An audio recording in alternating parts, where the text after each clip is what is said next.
London, 1845. The carriage wheels clattered over the cobblestones as Teresa Northwood stared through rain-streaked windows at the grey London streets. Each turn brought her closer to the unknown, a fate she had never imagined for herself just days ago. Her father's betrayal burned fresh in her mind, the words from his letter seared into her memory. "Your mother and I have arranged a suitable match. The matter is settled." Teresa clutched the crumpled paper in her gloved hand, feeling the weight of her family's deception. 23 years of dutiful obedience had earned her nothing but this, to be bartered away to settle her father's mounting gambling debts. "We've arrived, miss," the driver called as the carriage slowed before an imposing townhouse in Mayfair. Teresa smoothed her modest blue gown, a final, futile attempt at composure. Society had already decided her worth, the impoverished daughter of a once respectable family, now desperate to secure any advantageous match before scandal destroyed what little remained of their reputation. She had long accepted that love was a luxury reserved for those with fortune and status. For women like her, marriage was merely a business arrangement. The butler who opened the door regarded her with thinly veiled curiosity. "Miss Northwood, I presume. His Grace is expecting you in the library." His Grace. The title alone made her stomach tighten. Teresa had never met the Duke of Grantham, knew nothing of him except the whispered rumors, a reclusive widower who rarely appeared in society, whose name inspired both awe and unease among the ton. The library doors opened to reveal a cavernous room lined with books from floor to ceiling. At first, Teresa thought it empty, until movement near the window caught her eye. A tall figure stood with his back to her, silhouetted against the rain-washed glass. "Miss Northwood," he said without turning. His voice was deep, cultured, with an edge that suggested little patience for pleasantries. "You're precisely on time." "Your Grace," she curtsied, though he couldn't see it. "I appreciate your invitation to discuss the arrangement." At this, the Duke of Grantham turned. Sebastian Grantham was not what Teresa had expected. The rumors had failed to mention the striking blue eyes that seemed to pierce through pretense, or the strong, aristocratic features softened only slightly by dark waves of hair that fell across his forehead. He appeared younger than his rumored 40 years, though the gravity in his expression suggested a man who had seen enough of life to lose faith in its promises. "Arrangement," he repeated, studying her with unnerving intensity. "A delicate word for what is essentially a transaction, is it not? Your father's debts cleared in exchange for your hand in marriage." Teresa felt heat rise to her cheeks. "You speak quite plainly, Your Grace." "I see little purpose in deception, Miss Northwood. We find ourselves in this position through no choice of our own. Your father's indiscretions and my need for an heir have conspired to bring us together." He gestured to a chair. "Please sit. We might as well become acquainted with the person to whom we'll be shackled for the foreseeable future." Teresa remained standing, her hands clasped before her. "If my presence is such a burden, perhaps we should reconsider this arrangement. I did not choose to be sold like cattle at market." Something flickered in the Duke's eyes, surprise, perhaps, at her boldness. "Yet here you are." "Yes," she admitted, finally taking the offered seat. "Here I am." Sebastian Grantham moved to the desk between them, his movements graceful despite the slight stiffness in his left leg, an old war injury, if the rumors were to be believed. "Your father speaks highly of your accomplishments. Educated at Miss Harrington's academy, proficient in French and Italian, skilled in music and drawing. The perfect aristocratic wife." "My father exaggerates," Teresa replied. "I suspect he has exaggerated much about our circumstances as well." The Duke's mouth curved slightly. "Indeed, he neglected to mention the 3 mortgages on your family estate or the numerous creditors circling like vultures." He sighed, pouring amber liquid into 2 crystal glasses. "But that is not your burden to bear, is it? You are merely the currency with which he pays his debts." He offered her a glass, which she accepted with trembling fingers. "Why me, your grace? Surely a man of your standing could have any woman in London.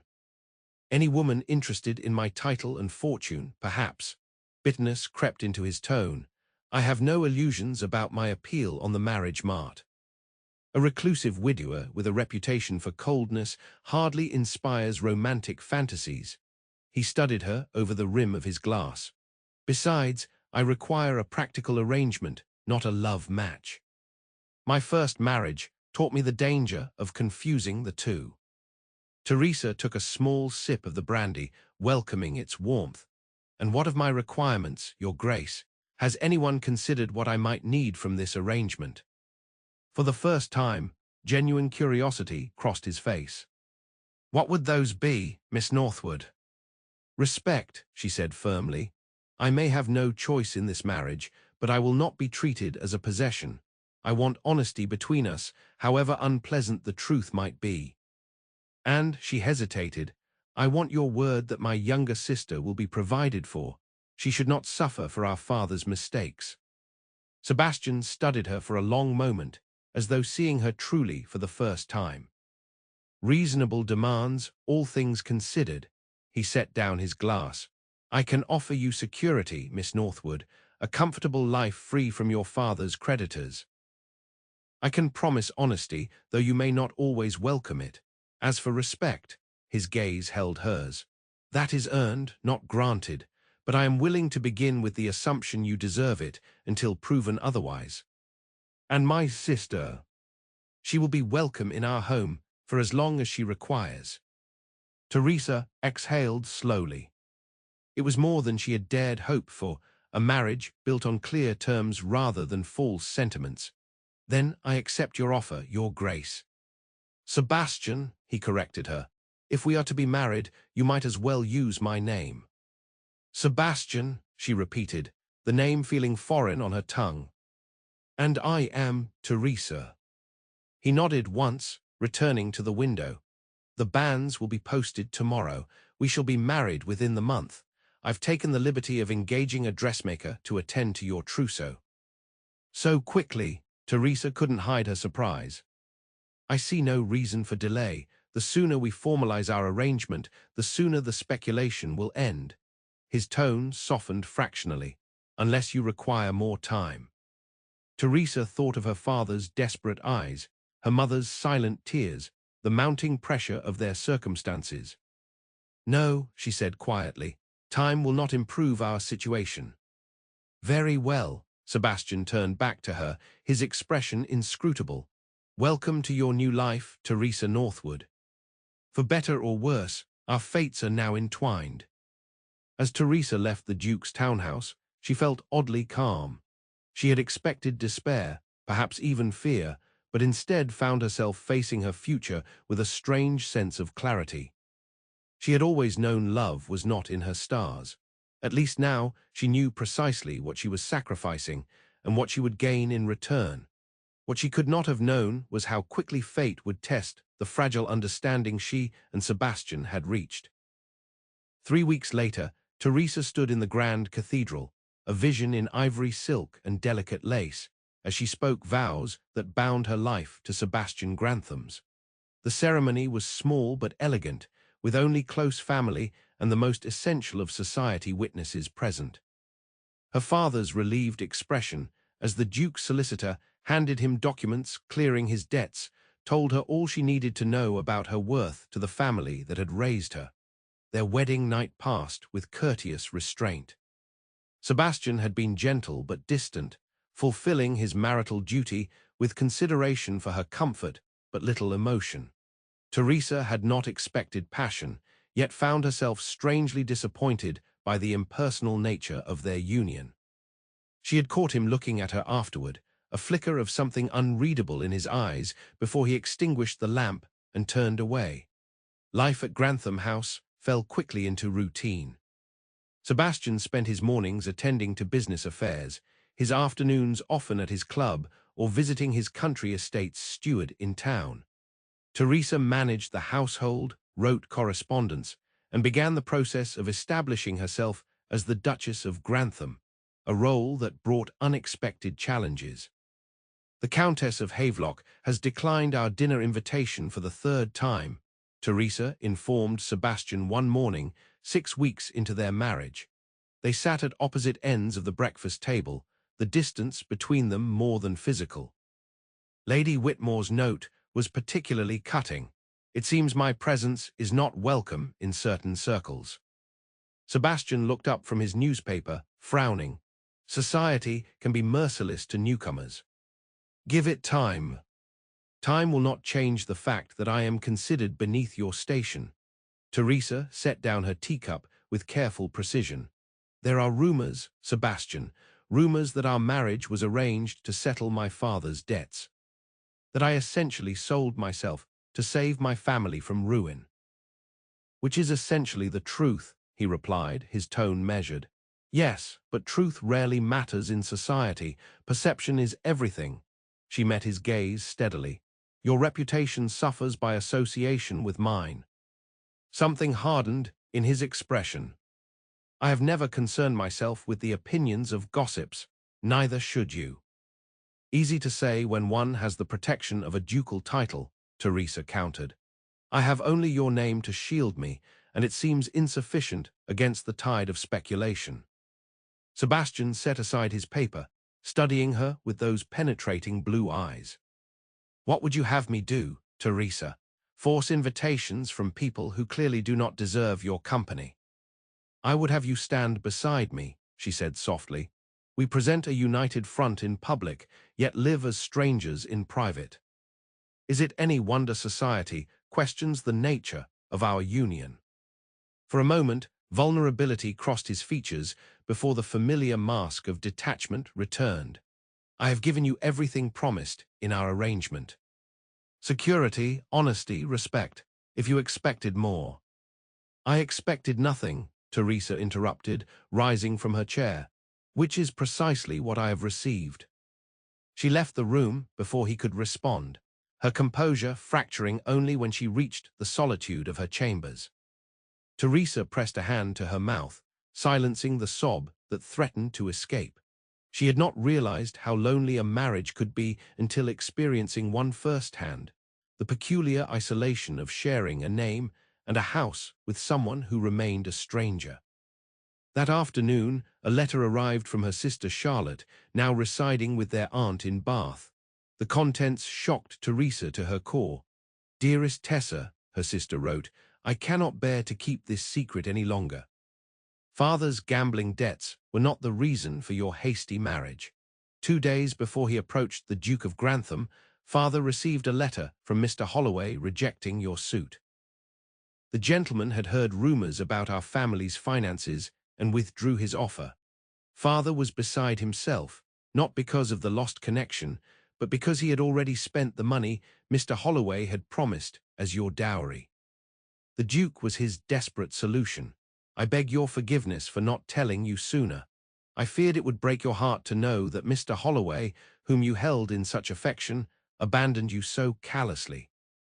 Teresa read the letter 3 times, each reading bringing fresh waves of betrayal. Mr. Holloway, the gentle, soft-spoken gentleman she had believed herself in love with, had discarded her at the first whisper of scandal, and her father had concealed this rejection, allowing her to believe she was sacrificing herself solely for the family's financial salvation, never knowing her heart had already been deemed worthless on the marriage market. When Sebastian returned that evening, he found Teresa in the library, staring into the fire with reddened eyes. Teresa, his voice held a note of concern she had never heard before. What's happened? Wordlessly, she handed him Charlotte's letter. She watched his expression change as he read it, shifting from curiosity to understanding to something that might have been anger. Your father led me to believe you had no particular attachments, he said finally, returning the letter, that your agreement to our arrangement was made with clear eyes. I had no attachments, Teresa replied bitterly, only illusions. Mr. Holloway never cared for me, only for the dowry he believed came with me. Sebastian's jaw tightened. This Mr. Holloway sounds like a man of questionable character. as opposed to a man who purchases a wife to secure an heir. The words escaped before Teresa could stop them. To her surprise, Sebastian did not bristle at the accusation. Instead, he sat beside her, closer than he had been since their wedding night. "Is that what you believe, that I purchased you?" "Didn't you?" Teresa challenged, too wounded to retreat into politeness. "You paid my father's debts in exchange for a suitable duchess, a transaction, as you yourself called it." "Yes," he acknowledged quietly, "but not for the reasons you imagine." Something in his tone made Teresa look up, really look at him. For once, the Duke's carefully maintained facade had slipped, revealing a weariness she hadn't noticed before. "What reasons, then?" she asked. Sebastian stared into the fire, silent for so long Teresa thought he might not answer. "5 years ago, my first wife died in childbirth, along with our son," he said finally. "Amelia had been ill throughout the pregnancy. The doctors advised against it, but she was determined to give me an heir." His voice roughened. "She died believing she had failed in her duty to the dukedom." Teresa's anger faltered. "I'm sorry. I didn't know." "Few do. I withdrew from society afterward, unable to bear the well-meaning condolences and the inevitable pressure to remarry." His hands tightened on the armrests. "When your father approached me with his proposal, I saw an opportunity. A marriage without emotional entanglements, without expectations of love that could only end in disappointment." "A safe arrangement," Teresa murmured, understanding dawning. "For both of us." Sebastian nodded. "I did not purchase you, Teresa. I offered a mutually beneficial solution to our separate problems." He hesitated. "I thought I was doing you a kindness, sparing you from your father's creditors without demanding your heart in exchange." The revelation shifted something fundamental between them. Teresa saw for the first time that Sebastian's distance wasn't coldness, but self-preservation, a shield against the pain of loss. And perhaps her own insistence that love was beyond her reach had been a similar protection against rejection. "It seems we've both been hiding behind our arrangements," she said softly, "afraid to risk wanting more." Sebastian's gaze met hers, unguarded for the first time. "And do you want more?" Before Teresa could answer, the butler interrupted with news that changed everything. Her father had arrived, unannounced and visibly agitated. Harold Northwood paced the drawing room like a caged animal, his once handsome face haggard with worry. "Teresa, thank God, you must help me us. The family is in dire straits." Sebastian stood beside Teresa, his presence unexpectedly reassuring. "Mr. Northwood, I believe we settled your debts quite thoroughly as part of our arrangement."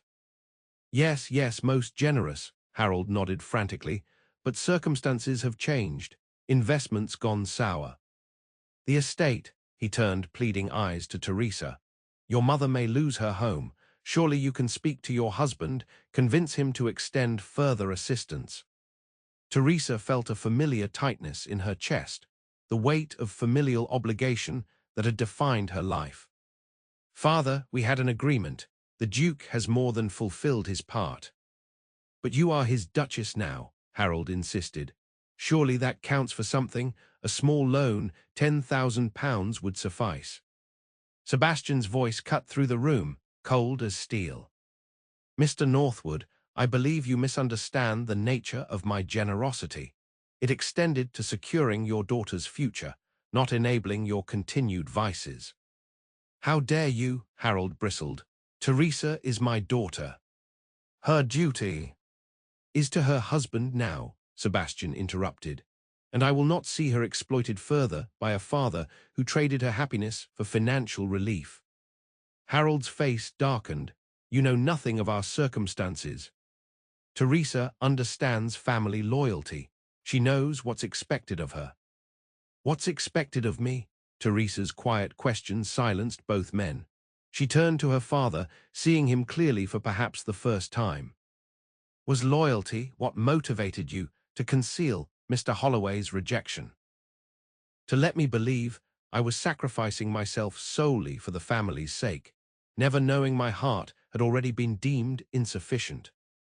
Harold paled. Charlotte wrote to you, the foolish girl.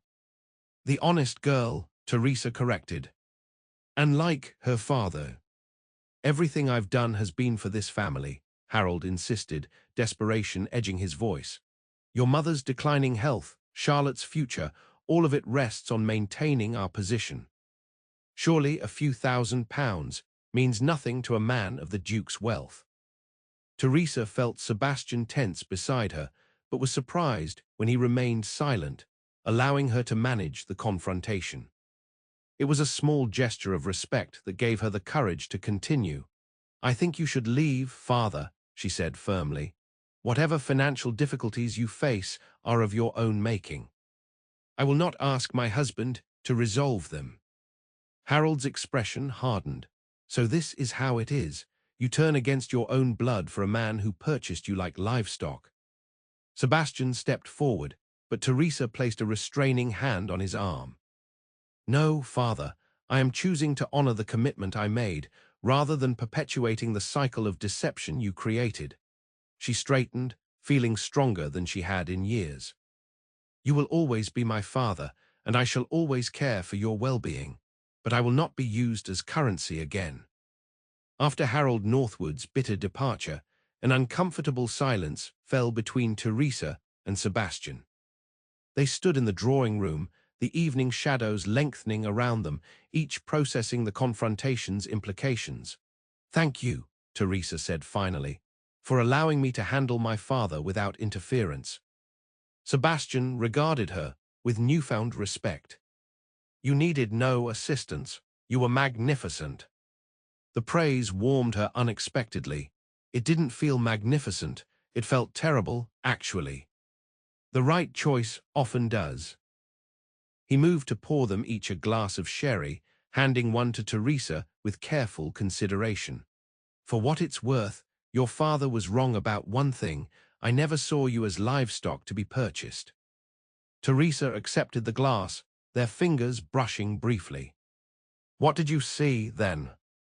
Sebastian considered her question with characteristic thoughtfulness. A woman of remarkable composure, facing impossible circumstances with dignity. I respected that, even before I knew you. And now that you know me, the question escaped before Teresa could reconsider its boldness.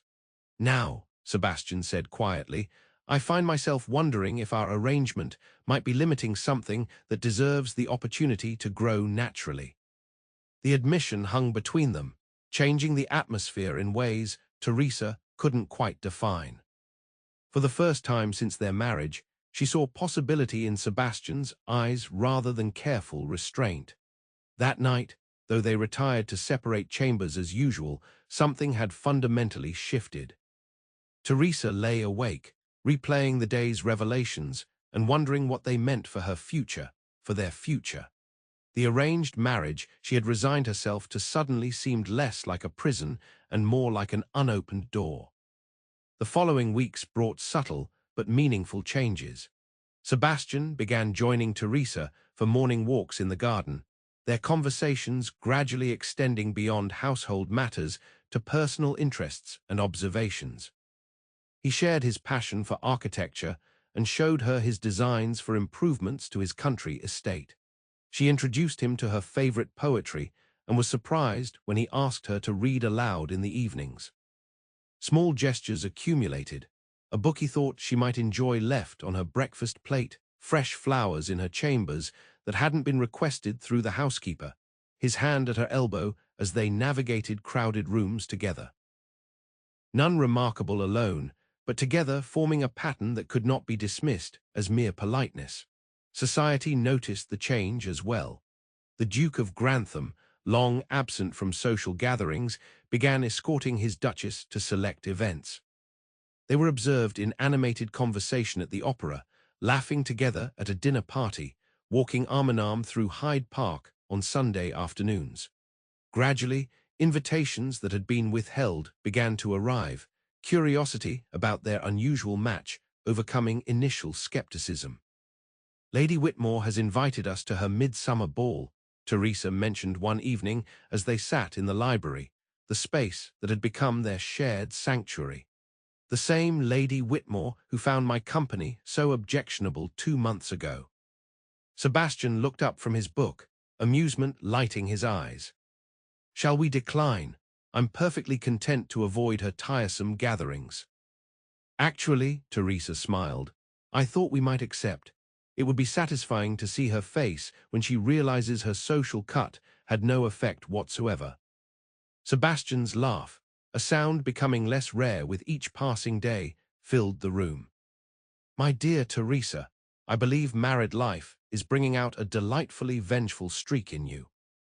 Not vengeful, she corrected. Strategic, there's a difference. Indeed there is. He set aside his book, his expression growing more serious.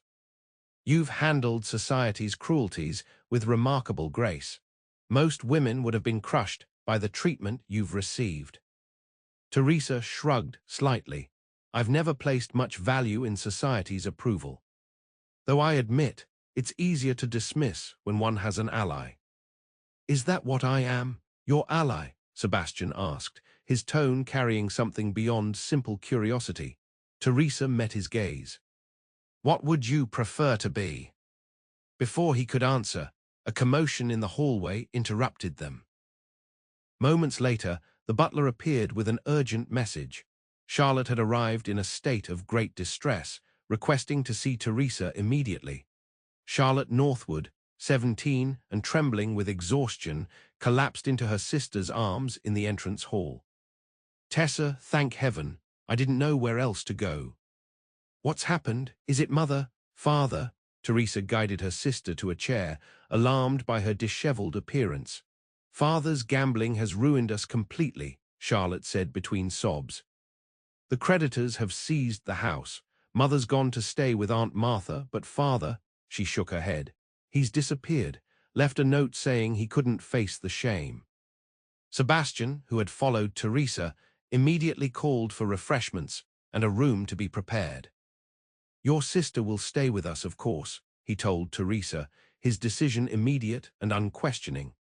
Later that night, after Charlotte had been settled in a guest chamber, Teresa found Sebastian in the library, staring into the dying fire.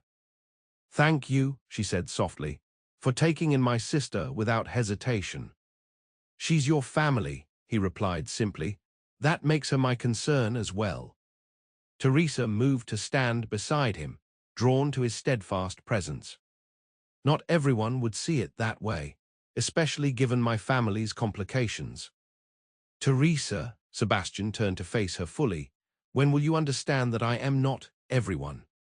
That perhaps my regard for you extends beyond the parameters of our original arrangement. The directness of his statement left her momentarily speechless. In the firelight, Sebastian's eyes held an intensity she had glimpsed only rarely, usually in unguarded moments when he thought she wasn't looking. I believed, she said carefully, that you wanted a marriage without emotional entanglements. That was our agreement. Yes, he acknowledged, and for a time it seemed the safest path for both of us. You protecting yourself from further betrayal. Me avoiding the pain of loss. He stepped closer, close enough that she could feel the warmth radiating from him. But I find myself increasingly unwilling to maintain that distance. Teresa's heart quickened. What are you saying, Sebastian? I'm saying, he replied, his voice lowered to an intimate tone she had never heard before, that arrangements can change when circumstances do. When feelings do. Before Teresa could respond, a messenger arrived with news that upended everything once again. Her father had been found dead in a roadside inn, apparently by his own hand. The note found with him contained only 2 words, "Forgive me." The following days passed in a blur of grief and practical matters. Despite Harold Northwood's disgrace, Sebastian insisted on a respectable burial and personally managed the arrangements to spare Teresa and Charlotte additional pain. He brought their mother to Grantham House, providing the comfort of having both daughters near during her bereavement. Through it all, Teresa observed a side of her husband she had only glimpsed before, compassionate, capable, and unfailingly supportive.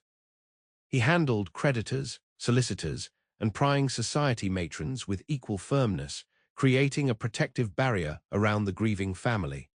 One evening, a week after the funeral, Teresa found Sebastian alone in his study. She had come to thank him, to acknowledge all he had done, but the words caught in her throat as she saw his expression, troubled, distant, as though wrestling with some private dilemma. "Sebastian," she ventured, "is everything all right?"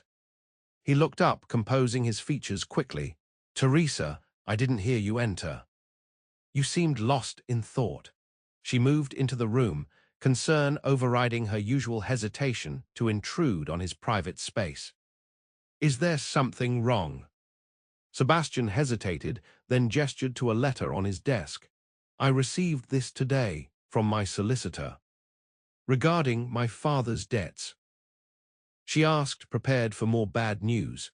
"No, regarding my first wife's family." His voice tightened.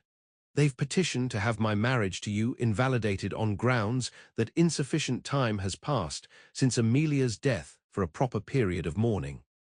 Teresa stared at him, stunned. "Can they do that?" "No," he said firmly. "It's a spiteful gesture, nothing more. They've never forgiven me for Amelia's death. They believe I pushed her to produce an heir despite her fragile health." "Did you?" the question escaped, before Teresa could consider its implications. Pain flashed across Sebastian's face. "No, God, no. I begged her to wait, to consider her health first, but Amelia was determined." His voice broke slightly. "She believed providing an heir was her only purpose as my duchess. Nothing I said could convince her otherwise." The raw emotion in his voice stripped away the last of Teresa's reservations. She crossed to him, taking his hand in both of hers. "I believe you." Sebastian looked at their joined hands, then up at her face. "You're the first person who has. Perhaps because I know what it means to be valued only for what one can provide," she said quietly. "To believe one's worth lies solely in fulfilling expectations." Understanding passed between them, a recognition of shared wounds that went beyond words. Sebastian turned his hand to clasp hers properly, his thumb tracing small circles on her palm. "I've been afraid," he admitted, his voice so low she had to lean closer to hear. "Afraid to care too deeply again, to risk the pain of loss. Our arrangement seemed safer, a partnership without the vulnerability of love." Teresa's breath caught at the word. Neither of them had dared speak before. "And now? Now I find that caution has become its own kind of prison." His eyes searched hers. "One I no longer wish to inhabit." "Nor I," Teresa whispered. The confession hung between them for one breathless moment before Sebastian drew her gently into his arms. Their kiss began tentatively, a question being asked and answered, before deepening into something neither had anticipated in their careful arrangement: passion, tenderness, and the unmistakable promise of love. That night, for the first time since their wedding, Teresa and Sebastian truly became husband and wife. Their physical union was transformed by the emotional barriers that had finally fallen between them, each touch an exploration, each whispered word a revelation. Afterward, as they lay entwined in the darkness, Teresa realized that their arranged marriage had somehow accomplished what neither had believed possible. It had given them both a second chance at love. The transformation in their relationship rippled outward, touching every aspect of their lives. Teresa blossomed under Sebastian's open affection, finding confidence to assert herself in society circles that had once intimidated her. Sebastian, freed from the self-imposed isolation of his grief, rediscovered joy in sharing his world with a woman who genuinely wished to be part of it. Charlotte and their mother remained at Grantham House, the family finding healing together in ways Teresa had never anticipated. Sebastian took a particular interest in Charlotte's education, engaging tutors and encouraging her artistic talents with the same care he might have shown a younger sister of his own. 6 months after Harold Northwood's death, at Lady Whitmore's winter ball, the final piece of their journey fell into place. Teresa and Sebastian had just finished a waltz, their enjoyment of the dance evident to all observers, when an unwelcome figure approached them. Mr. James Holloway, the man whose rejection had inadvertently set Teresa's fate in motion. "Duchess," he bowed with exaggerated deference, "how fortunate you appear in your elevated circumstances. One might never guess the unusual path that brought you here." Teresa felt Sebastian tense beside her, but she placed a calming hand on his arm. "Mr. Holloway," she acknowledged with perfect composure, "how kind of you to notice my good fortune. Indeed, I find myself blessed beyond measure, particularly in my choice of husband." Holloway's smile faltered. "Yes, well, some might say fortune played a greater role than choice in your situation." "On the contrary," Sebastian interjected, his voice carrying just enough to draw attention from nearby guests. "I consider myself the fortunate one to have found a woman of such remarkable character and intelligence. Qualities," he added pointedly, "that some gentlemen evidently lack the wisdom to recognize." Holloway flushed, suddenly aware of the interested listeners gathering around them. "Your Grace, I meant no disrespect." "Yet you offered it nonetheless," Teresa observed calmly. "How curious that you should seek our acquaintance now, when you found our connection so objectionable before my marriage." The whispers began immediately, society's attention captured by this unexpected confrontation. Holloway glanced around nervously, realizing too late the social quicksand into which he had stepped. "Perhaps," Sebastian suggested with dangerous politeness, "you might find the refreshment room more comfortable than our company, Mr. Holloway. My wife and I prefer to spend our evening with those who have shown themselves worthy of her regard." The public dismissal was unmistakable. Holloway retreated, humiliation evident in every line of his body. As he disappeared into the crowd, Teresa turned to Sebastian with glowing eyes. "That," she said softly, "was possibly the most romantic thing anyone has ever done for me." Sebastian's smile was intimate, meant for her alone. "Defending your honor hardly qualifies as romance, though I confess I've never enjoyed anything more at one of these tedious affairs." "Nor I." Teresa glanced around at the curious onlookers, who quickly pretended interest in their own conversations. "I believe we've given society something new to gossip about."